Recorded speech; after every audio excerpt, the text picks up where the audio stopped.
वह पुरुष कोई साधारण पुरुष नहीं था। उसकी आंखों में गहराई थी, जैसे काल खुद उसमें डूबा हो। वह मौन रहता, लेकिन उसका मौन गर्जना करता।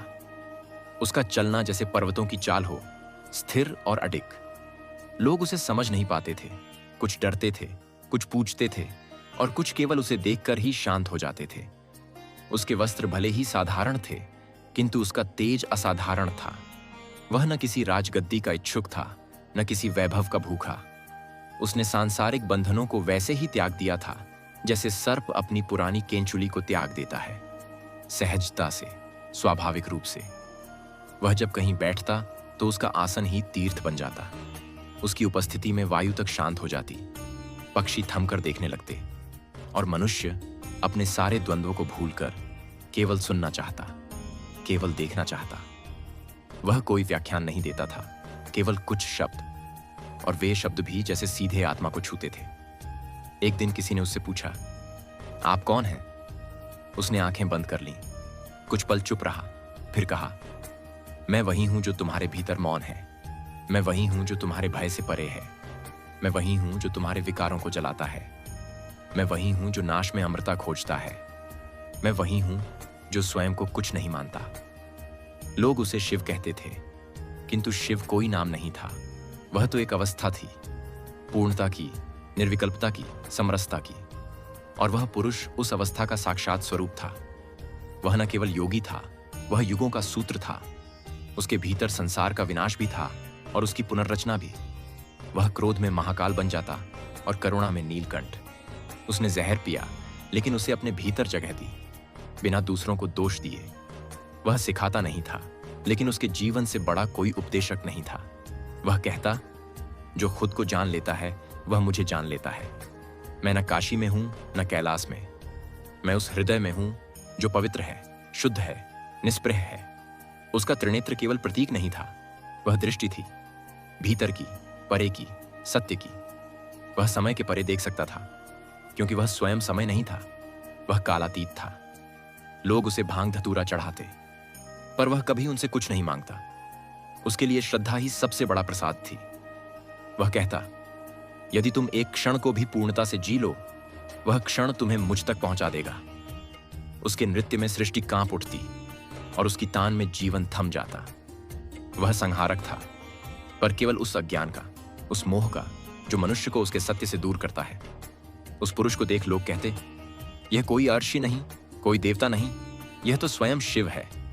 किंतु वह हंस देता, कहता, मैं न शिव हूं न मनुष्य। मैं वही हूं जो तुम हो, जब तुम स्वयं को जान लोगे।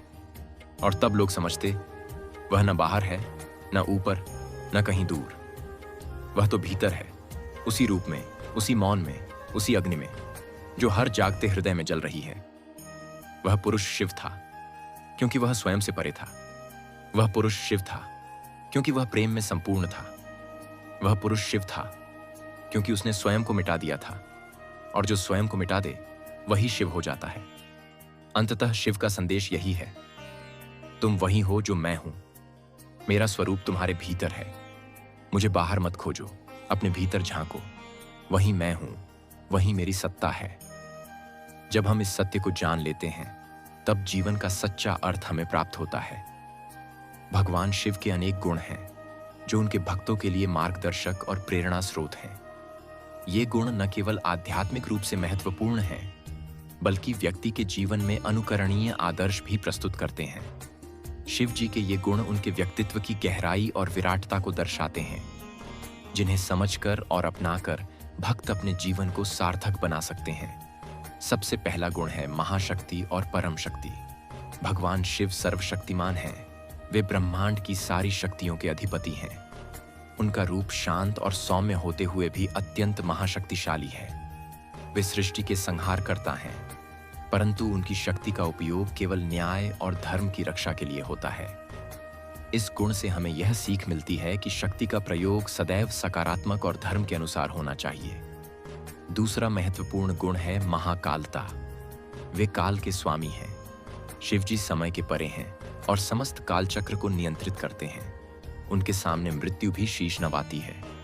यह गुण हमें सिखाता है कि जीवन में स्थिरता अस्थायी है। समय का महत्व समझें, और अपने कर्मों का सदुपयोग करें। भगवान शिव का एक और अद्भुत गुण है अहंकारहीनता और विनम्रता। वे स्वयं असीम विनम्रता के स्वरूप हैं। उनके चेहरे पर सदैव शांति और करुणा का भाव रहता है। वह न कभी अहंकार दिखाते हैं न ही घमंड। इस गुण से यह संदेश मिलता है कि सच्ची महानता विनम्रता में निहित है और अहंकार व्यक्ति को विनाश की ओर ले जाता है। शिव जी का अगला बड़ा गुण है योग और ध्यान की पूर्णता।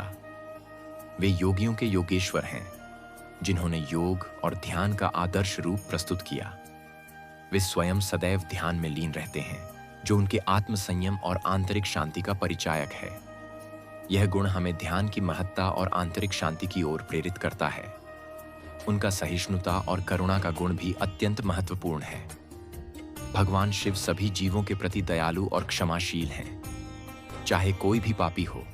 अगर वे सच्चे मन से शिव की भक्ति करते हैं तो वे उन्हें कभी नहीं छोड़ते।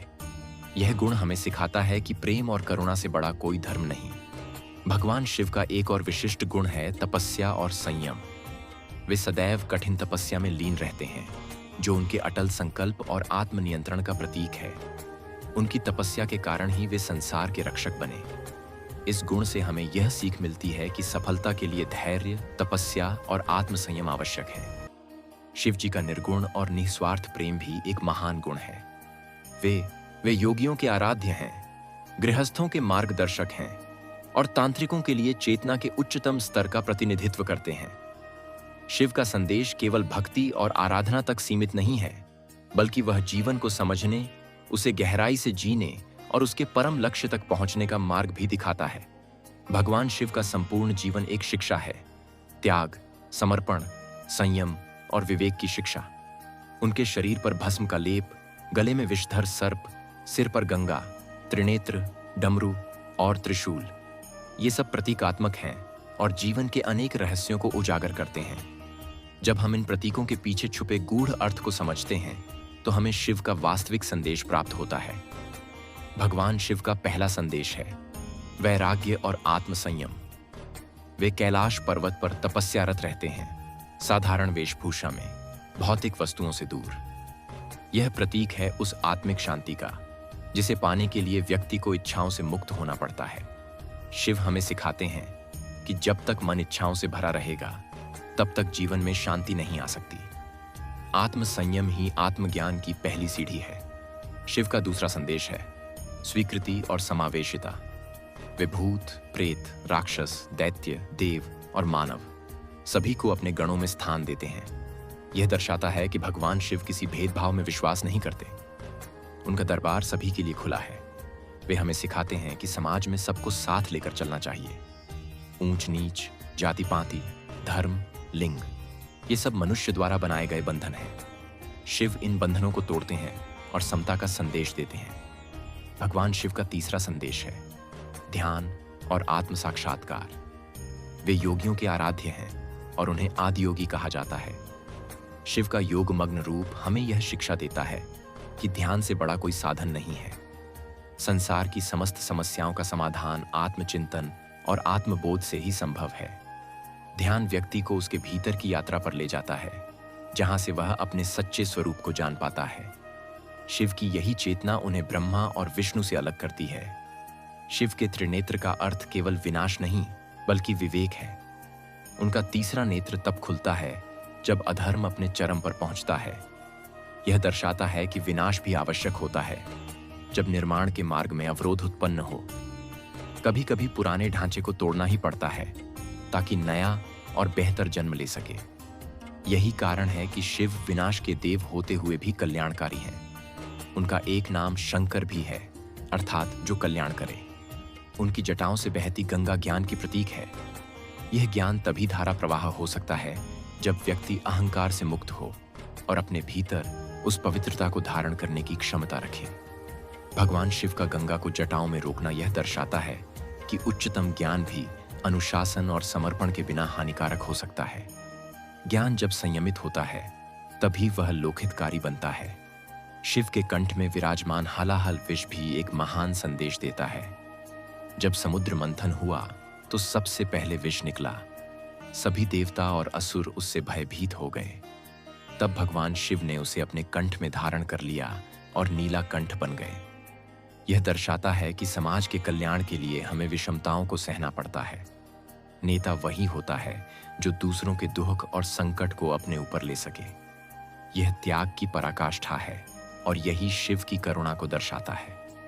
भगवान शिव की अर्धनारीश्वर रूप में भी एक अत्यंत महत्वपूर्ण शिक्षा छुपी है। अर्धनारीश्वर दर्शाता है कि पुरुष और स्त्री ऊर्जा दोनों का संतुलन ही सृष्टि को संचालित करता है। यह रूप लैंगिक समानता और समरसता का संदेश देता है। शिव और शक्ति एक दूसरे के पूरक हैं। बिना शक्ति के शिव शव हैं। यह बात आधुनिक समाज को विशेष रूप से समझने की आवश्यकता है, जहां महिला पुरुष समानता की बात तो होती है, परंतु व्यवहार में भेदभाव बना रहता है। डमरू शिव का एक महत्वपूर्ण प्रतीक है। यह केवल एक वाद्य यंत्र नहीं, बल्कि ध्वनि, सृजन और शब्द का प्रतीक है। उनका डमरू हमें यह सिखाता है कि सृजन की शुरुआत मौन से होती है और मौन में ही अंत होता है।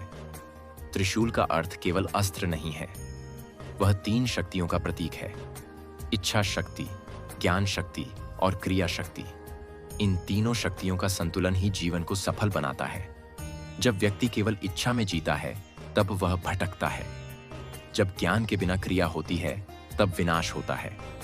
और जब क्रिया के बिना ज्ञान होता है, तब वह निष्क्रिय बन जाता है।